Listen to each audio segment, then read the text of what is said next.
प्रश्न 17। यदि sine theta बराबर √3 कॉस थीटा तब साइन थीटा और कॉस थीटा के मान बताइए। तो क्या दिया हुआ है? साइन थीटा बराबर √3 कॉस थीटा। साइन थीटा बराबर दिया हुआ है √3 कॉस थीटा। तो साइन थीटा और कॉस थीटा के मान बताना है। तो इसको हम इस तरह लिख सकते हैं, साइन थीटा बटा कॉस थीटा, या इसको इस तरह लिख सकते हैं, साइन थीटा बटा कॉस थीटा बराबर √3। तो √3 कॉस थीटा के साथ गुना में है, तो कॉस थीटा यहाँ पे गुना में है √3 के साथ, तो कॉस थीटा को दायां से बायां तरफ लाएंगे, बराबर के दायां तरफ है तो इसको बराबर के बायां तरफ लाएंगे तो भाग में हो जाएगा क्योंकि इधर गुना में है। तो साइन थीटा बटा कॉस थीटा बराबर कितना हो गया? √3। साइन थीटा बटा कॉस थीटा बराबर हो गया √3। अब साइन थीटा बटा कॉस थीटा बराबर क्या होता है? तो देखिए, साइन थीटा बटा कॉस थीटा बराबर होता है टेन थीटा, यानी टेन थीटा बराबर क्या होता है? साइन थीटा बटा कॉस थीटा। तो साइन थीटा बटा कॉस थीटा के जगह पे क्या लिख देंगे? टेन थीटा, यानी टेन थीटा बराबर कितना दिया हुआ है? √3, क्योंकि साइन थीटा बटा कॉस थीटा क्या होता है?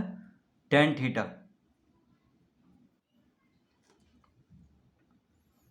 तो टेन थीटा बराबर अब क्या होता है? तो देखिए, टेन थीटा बराबर होता है P बटा B। क्या होता है? P बटा B, यानी लंब बटा आधार। लंब को P से और आधार को B से लिखते हैं और कर्ण को H से। तो टेन थीटा बराबर P बटा B होता है और साइन थीटा बराबर होता है P बटा H, यानी लंब बटा कर्ण। कर्ण को H से लिखते हैं और लंब को P से। तो देखिए, साइन थीटा बराबर होता है लंब बटा कर्ण, यानी P बटा H, और कॉस थीटा बराबर होता है B बटा H, यानी आधार बटा कर्ण। आधार को B से लिखते हैं और कर्ण को H से। तो कॉस थीटा बराबर आधार बटा कर्ण। तो क्या लिख लेंगे यहाँ पे? टेन थीटा के जगह पे लिख लेंगे P बटा B। तो P बटा B बराबर हम लिख सकते हैं √3 बटा 1। तो √3 को हम √3 बटा 1 लिख सकते हैं, कोई फर्क नहीं पड़ेगा क्योंकि √3 को 1 से भाग देंगे तो √3 ही आएगा, यानी बटा में 1 लिखें या ना लिखें कोई फर्क नहीं पड़ता है। तो हम √3 को √3 बटा 1 लिख सकते हैं और टेन थीटा को लिख लेंगे P बटा B। तो P बटा B बराबर क्या लिख लेंगे? √3 बटा 1। अब इसको हम इस तरह लिख सकते हैं, या P बटा √3 बराबर B बटा 1, इस तरह इसको लिख सकते हैं। ये कैसे हो गया? तो √3 यहाँ पे अंश में है यानी गुना में है, तो √3 को इधर भेजेंगे तो भागा में हो जाएगा, तो √3 यहाँ पे आ जाएगा। उसी तरह B भागा में है इधर बराबर के बाएं तरफ, तो B को इधर भेजेंगे तो गुना में यानी ऊपर में चला जाएगा। तो P बटा √3 बराबर B बटा 1, यानी √3 और B का जगह को इधर से उधर कर दिए हैं, यानी अदला बदली कर दिए हैं, इन दोनों का कोई फर्क नहीं पड़ रहा है। तो P बटा √3 बराबर B बटा 1 हम इसको लिख सकते हैं। तो P बटा √3 बराबर B बटा 1 को हम K के बराबर मान लेंगे और यहाँ पे लिख लेंगे माना, यानी P बटा √3 बराबर B बटा 1 बराबर K मान लेंगे। तो इस तरह लिख लेंगे। अतः अब देखिए, P बटा √3 बराबर K। P बटा √3 किसके बराबर है? K के बराबर है। तो P बराबर क्या हो जाएगा? तो P बटा √3 K के बराबर है, तो √3 को इधर भेजेंगे तो K के साथ गुना हो जाएगा, यानी P बराबर हो गया √3 K। P बराबर क्या हो गया? √3 K। कॉमा p बराबर हो गया √3 के और b बटा 1 के बराबर है, तो b बराबर क्या हो जाएगा, 1 को इधर भेजेंगे तो 1 गुना के हो जाएगा, 1 गुना के क्या होगा के, यानी b बराबर हो गया के, क्योंकि 1 गुना के होगा तो b बराबर के लिख देंगे। तो p और b ज्ञात हो चुका है, यानी p यानी लंब कितना है √3 के और आधार कितना है के है। तो जब लंब और आधार मालूम हो चुका है तो हम कर्ण निकाल लेंगे पाइथागोरस प्रमेय के द्वारा।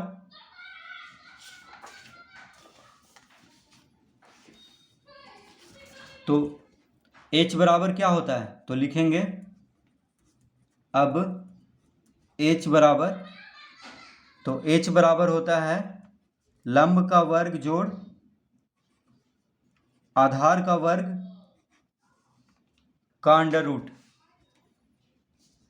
h बराबर क्या होता है p² प्लस b² का अंडर रूट, यानी कर्ण बराबर लंब का वर्ग और आधार का वर्ग को जोड़ करके वर्गमूल निकाल देंगे तो क्या हो जाएगा कर्ण।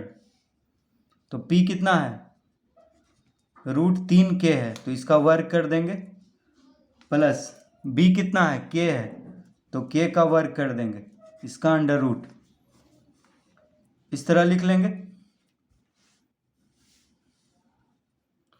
तो √3 का वर्ग क्या हो जाएगा 3, √3 गुना √3 3 हो जाएगा, और के का वर्ग इस तरह लिख लेंगे। तो √3 का वर्ग यानी √3 गुना √3 3, तो 3 के का वर्ग प्लस के का वर्ग इस तरह लिख लेंगे। अब 3 के का वर्ग प्लस के का वर्ग क्या हो जाएगा 4 के का वर्ग, यानी अंडर रूट 4 के का वर्ग हो जाएगा। तो 4 का वर्गमूल क्या हो जाएगा, देखिए अंडर रूट 4 के का वर्ग है तो 4 का वर्गमूल होता है 2 और के का वर्ग है तो के लिख देंगे, यानी 2 के आ गया। तो h बराबर, h हम निकाल रहे थे तो h बराबर कितना आ गया 2 के, h बराबर कितना आ गया 2 के, और p बराबर है √3 के, देखिए p बराबर कितना है √3 के और b बराबर है के, तो p यानी लंब √3 के और b यानी आधार k हो गया, और कर्ण कितना हो गया h 2 के। अब क्या पूछ रहा है हमसे, साइन थीटा और कॉस थीटा के मान बताइए। तो लिखेंगे अतः साइन थीटा, तो साइन थीटा बराबर क्या होता है p बटा h, क्या होता है p बटा h, यानी लंब बटा कर्ण साइन थीटा बराबर। तो p कितना है, तो p है √3 के, कितना है √3 के, और h कितना आया 2 के, h कितना आया है 2 के, तो k से k खत्म हो जाएगा, यानी क्या बचेगा √3 बटा 2, देखिए k ऊपर भी है नीचे भी है तो k से k खत्म हो जाएगा। तो साइन थीटा बराबर कितना हो गया √3 बटा 2, कॉमा दे देंगे यहाँ पे। अब कॉस थीटा,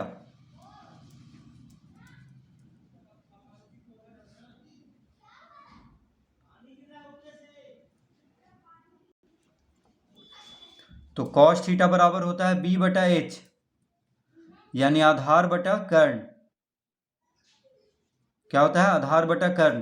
तो b कितना है k है और h कितना आया था, h कितना है 2 के, तो k से k खत्म हो जाएगा तो क्या बचेगा 1 बटा 2, देखिए k ऊपर भी है k नीचे भी है तो k से k खत्म हो जाएगा, यानी 1 बटा 2।